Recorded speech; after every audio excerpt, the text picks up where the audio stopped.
Hola, hola, ¿cómo están? El día de hoy vamos a continuar con los movimientos en dos dimensiones, pero hablaremos del movimiento parabólico o también llamado movimiento de proyectiles. ¿Por qué se llama parabólico? Porque su trayectoria es una parábola. ¿Y por qué se llama de proyectiles? Porque lo que se lanza es un proyectil que es considerado como cualquier cuerpo que es lanzado con una velocidad inicial bajo la acción de la gravedad. Este movimiento tiene las siguientes características. El proyectil es lanzado con una velocidad inicial. La velocidad inicial se descompone en dos velocidades, la velocidad vertical o v sub y la velocidad horizontal o v sub x. La velocidad vertical es variable porque cuando el proyectil asciende, esa velocidad disminuye y cuando el proyectil desciende, esa velocidad aumenta. Por eso, en la dirección vertical, el movimiento es uniformemente acelerado. En la dirección horizontal, es decir, hablamos de v sub x, el movimiento del proyectil es rectilíneo uniforme, porque la velocidad es constante. Cuando el proyectil alcanza su máxima altura, la velocidad en y es igual a 0. El proyectil alcanza su máxima altura con un ángulo de 90 grados y el alcance máximo horizontal lo logra con un ángulo de 45 grados.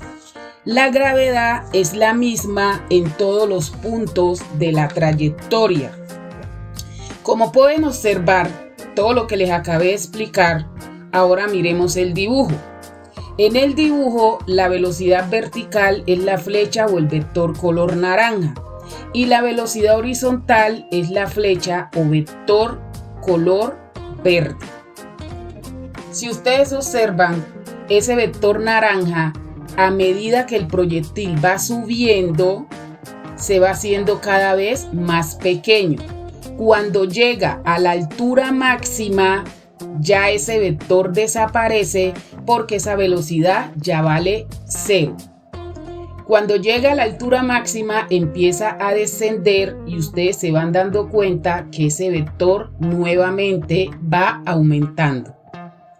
Ahora, observe el vector o la flecha verde cuando el proyectil sube y cuando el proyectil baja, siempre va a ser un vector del mismo tamaño, es decir, su magnitud no va a variar.